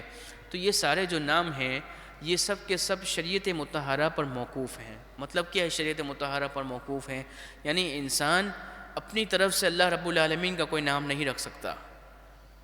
بلکہ شریعت میں جو نام ذکر کیے گئے ہیں اسی نام کے مطابق اللہ تبارک و تعالیٰ کو پکارنا یہ ضروری ہے، اپنی طرف سے نام رکھنا یہ ناجائز و حرام ہے۔ تو فرمایا وَلِلَّهِ الْأَسْمَاءُ الْحُسْنَى، اللہ ہی کے لیے ہے سارے اچھے نام، وَادْعُوهُ بِهَا، تو اسے تم پکارو، وَذَرُوا الَّذِينَ يُلْحِدُونَ فِي أَسْمَائِهِ، اور ان لوگوں کو چھوڑ دو، یعنی یہ ابو جہل کی بات ہو رہی ہے کہ جو اللہ کے نام کے بارے میں محبوب آپ سے جھگڑتے ہیں۔ سَيُجْزَوْنَ مَا كَانُوا يَعْمَلُونَ، تو جو وہ عمل کر رہے ہیں اس کا بدلہ بہت جلد انہیں دے دیا جائے گا۔ وَمِمَّنْ خَلَقْنَا أُمَّةٌ، اور ہمارے بنائے ہوئے لوگوں میں سے ایک گروہ ایسا ہے یہدون بالحق، جو حق پر قائم ہے۔ حدیث پاک میں فرمایا گیا میری امت میں ایک گروہ ہمیشہ ایسا رہے گا جو ہمیشہ حق پر قائم رہے گا۔ وَبِهِ يَعْدِلُونَ، اور اسی حق کے ذریعے وہ انصاف کرتے ہیں۔ اللہ تبارک و تعالیٰ کی بارگاہ میں دعا ہے رب العالمین ہم سب کو قرآن مجید فرقان حمید کے نور سے روشن و منور فرمائے، اور جب ہم دنیا سے رخصت ہو کر قبر میں جائیں تو قرآن مجید فرقان حمید کا ساتھ ہمیں بروز قیامت تک عطا فرمائے، اور آخرت میں ہمیں قرآن مجید فرقان حمید کی شفاعت سے اللہ تبارک و تعالی ہم سب کو سعادت عطا فرمائے۔ وآخر دعوان الحمدللہ رب العالمین۔ درود پاک پر اللہم صلی علی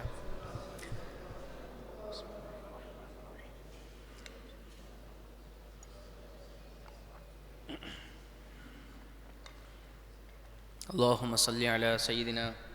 ومولانا محمد معدن الجود والکرم وآلہ وصحبہ وبارک وسلم صلاۃ وسلاما علیک یا سیدی یا رسول اللہ صلی اللہ تعالی علیہ وآلہ وسلم۔ اے کریم مالک و مولا پاک پروردگار ہم سب کے تمام صغیرہ کبیرہ گناہوں کو معاف فرما۔ اللہم ربنا آتنا فی الدنیا حسنہ وفی الآخرۃ حسنۃ وقنا عذاب النار۔ اللہم ارزقنا حجا مبرورا وسعیا مشکورا فی کل عام فی کل سنہ۔ اللہم یا مقلب القلوب ثبت قلبی علی دینک۔ اللہم یا مصرف القلوب صرف قلوبنا علی طاعتک۔ یا رب بالمصطفیٰ بلغ مقاصدنا واغفر لنا ما مضى یا واسع الکرم۔ اے کریم مالک و مولا پاک پروردگار ہم سب کی بخشش اور مغفرت فرما، ہمارے گناہوں کو معاف فرما۔ ہم تیری بارگاہ میں اپنے تمام صغیرہ تمام کبیرہ گناہوں سے سچی پکی توبہ کرتے ہیں۔ اللہ ہم سب کی بخشش اور مغفرت فرما۔ نبی پاک علیہ السلام کے صدقہ طفیل ہم سب کو قرآن مجید فرقان حمید کے نور سے روشن و منور فرما۔ ہمیں قبر میں قرآن پاک کا ساتھ عطا فرما، حشر میں قرآن پاک کا ساتھ عطا فرما۔ ہمارے مرحومین کی قبروں کو قرآن پاک کے نور سے روشن و منور فرما۔ یا ارحم الراحمین جتنے بھی والدین کے نافرمان اولاد ہے ہر ایک کو والدین کی فرما برداری کرنے کی توفیق عطا فرما۔ اے کریم مالک و مولا پاک پروردگار اے کریم مالک و مولا پاک پروردگار مولا ایک خاتون نے پیغام بھجوایا کہ اس کا بچہ نافرمان ہے، میرے مالک میرے مولا تمام بچوں کو والدین کی فرما برداری کرنے کی توفیق عطا فرما۔ یا ارحم الراحمین جتنے بے رشتہ ہیں ہر ایک کو مولا نیک صالح رشتہ عطا فرما۔ کریم مالک و مولا جتنی بچیاں گھروں میں رشتوں کے انتظار میں ہے مولا نیک صالح رشتہ عطا فرما۔ جتنی بچیاں گھروں پہ چلی گئیں میرے مالک میرے مولا ہر ایک کو مولا چین و سکون و آرام عطا فرما۔ جو بے اولاد ہیں اولاد نرینہ عطا فرما، جو اولاد والے ہیں مولا نبی پاک علیہ السلام کا صدقہ و وسیلہ مولا ہر ایک کو فرما بردار بنا۔ ہم سب کے تمام صغیرہ کبیرہ گناہوں کو معاف فرما۔ یا ارحم الراحمین حرمین شریفین کے دروازے ہم گناہ گاروں کے لیے کھول دے۔ یا ارحم الراحمین ہر سال حرمین شریفین کی حاضری عطا فرما، بغداد معلیٰ کی حاضری عطا فرما، اور مقدس مقامات کی حاضری عطا فرما۔ یا ارحم الراحمین اے کریم مالک و مولا پاک پروردگار تحریک لبیک یا رسول اللہ صلی اللہ علیہ وسلم کو مولا عظیم الشان فتح کا جھنڈا عطا فرما۔ ہمارے امیر محترم حافظ سعد حسین رضوی اور جتنے بھی اسیران مولا قید و بند میں ہر ایک کو بہت جلد رہائی عطا فرما۔ یا ارحم الراحمین کریم مالک و مولا اس ملک جو نبی پاک علیہ السلام کے نظام کے لیے حاصل کیا گیا، اس ملک میں مولا نبی پاک علیہ السلام کا پاکیزہ نظام عطا فرما۔ اے میرے ہمیں ظالم اور جابر ان حکمرانوں سے مولا نجات عطا فرما۔ مولا یقیناً یہ ہمارے گناہوں کی وجہ سے یہ ظالم حکمراں ہم پر مسلط ہوئے۔ اے میرے مالک میرے مولا ان ظالم حکمرانوں سے ہمیں اب نجات عطا فرما۔ اے میرے مالک میرے مولا پاک پروردگار مولا جو اس ملک کے معاشی حالات ہیں، لوگ مولا دن بر دن غریب ہوتے جا رہے ہیں، میرے مالک میرے مولا اپنے فضل سے اپنے کرم سے غلامان مصطفیٰ کی مدد فرما۔ اے میرے مالک میرے مولا اس ملک کے معاشی حالات کو درست و بہتر فرما یا ارحم الراحمین۔ اس ملک کی نظریاتی سرحدوں کی حفاظت فرما، جغرافیائی سرحدوں کی حفاظت فرما۔ اے میرے مالک میرے مولا پاک پروردگار، جتنے شہداء مولا تحریک ختم نبوت میں، تحریک نظام مصطفیٰ میں، اور مولا جتنے بھی شہداء فیض آباد اور ابھی جو مارچ میں شہداء شہید ہوئے، میرے مالک میرے مولا ہر ایک کی شہادت کو اپنی بارگاہ میں قبول فرما۔ ہمیں بھی مولا شہادت کی رشک بری موت عطا فرما۔ اے میرے مالک میرے مولا ہم سب پر اپنا خاص کرم فرما، فضل فرما۔ اے میرے مالک میرے مولا ہر ایک کی روزی روزگار میں، کاروبار میں خیر اور برکتیں عطا فرما۔ میرے مالک میرے مولا جو مولا بے روزگار ہیں مولا ان کو بہت جلد روزگار عطا فرما۔ اے میرے مالک میرے مولا ہم سب پر اپنا خاص کرم فرما، فضل فرما۔ جو مانگ سکے عطا فرما، جو نہ مانگ سکے اپنے کرم سے اپنے فضل سے عطا فرما۔ بالخصوص آج جن کے عرس منائے جا رہے ہیں، حضرت سیدنا ابراہیم علیہ الرحمہ، قاری محمد عبد الرحمن علیہ الرحمہ، حضرت خواجہ غلام فرید علیہ الرحمہ۔ اے میرے مالک میرے مولا ان بزرگان دین کی برکت سے ہم سب کو ناموس رسالت صلی اللہ علیہ وسلم پر پہرا دینے کی توفیق عطا فرما۔ میرے مالک میرے مولا محمد اقبال کے لیے دعا کا کہا گیا ہے، کریم مالک مولا ان کی بخشش اور مغفرت فرما۔ سید صاحب ہیں ان کا انتقال ہوا، میرے مالک میرے مولا ان کی بخشش اور مغفرت فرما، ہم سب کی بخشش اور مغفرت فرما۔ ہمیں موت سے پہلے مولا موت کی تیاری کرنے کی توفیق عطا فرما۔ میرے مالک میرے مولا جو بھی آج تک تجھ سے دعائیں مانگیں، جو آئندہ مانگیں گے مولا، جو ہمارے حق میں بہتر ہو عطا فرما، جو حق میں بہتر نہ ہو اس کو دور فرما۔ ببرکۃ ان اللہ وملائکتہ یصلون علی النبی یا ایھا الذین آمنوا صلوا علیہ وسلموا تسلیما۔ اللہم صلی علی سیدنا و مولانا محمد معدن الجود والکرم وآلہ وصحبہ وبارک وسلم، صلاۃ و سلاما علیک یا سیدی یا رسول اللہ برحمتک یا ارحم الراحمین۔